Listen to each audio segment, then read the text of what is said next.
There's a story about how to boil a frog. Now, a frog, it can be put into moderate water and he adapts to the temperature around him. And then what you do is you gradually turn up the heat, just a little bit. Every day the heat is turned up a little bit higher. And the frog adapts to that change in temperature. And eventually the water gets so hot, it boils. And when it does, it kills the frog. In the meantime, the frog has no idea he's going to be killed because of slow adaptation to that. Now, we are the same way because we are those frogs in the environment that we're living in today. Every day, the temperature of our environment is getting hotter.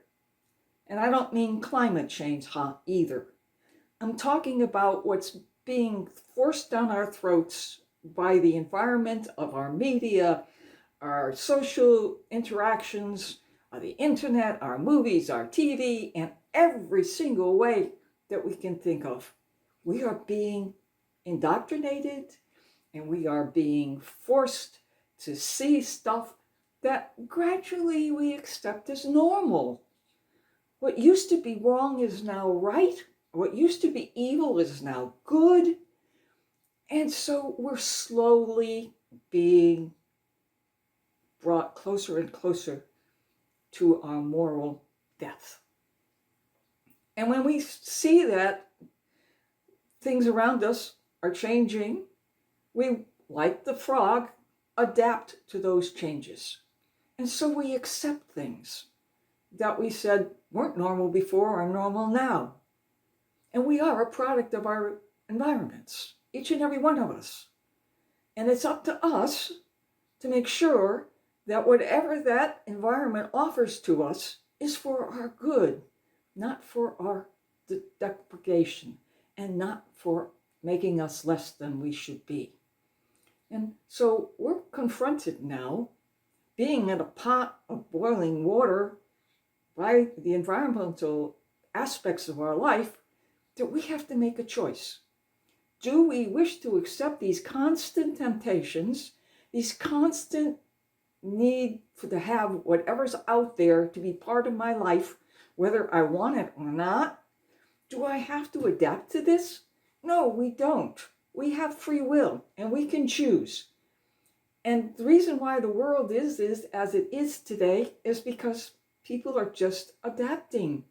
They're adapting to all these changes. They're adapting to seeing violence and crime and hate and disparity and division and everything because it seems to be just part of the society that we're living in today.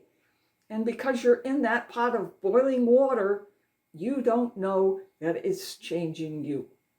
So we have to make a plan that's going to change your life for what you want it to be, not for what society wants you to have it to be.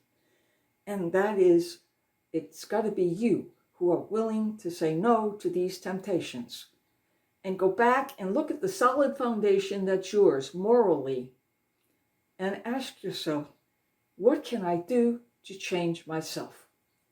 Well, first of all, you've got to ask yourself, what is important to you?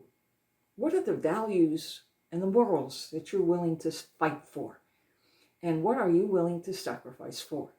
Because until you do that, your life will just be a pot of boiling water, and you will become whatever that society wants you to become. And you will be molded and formed into that. And in the process, what's happening to you is you are gradually dying. So, if you wish to become out of that pot, you have to take the jump. You have to get out of that pot into something that you decide that you want to be. And who do you want to be? That's up to you. You have the choice to make choices that will give you a better life out of the pot, or be in the pot with the frog and slowly die.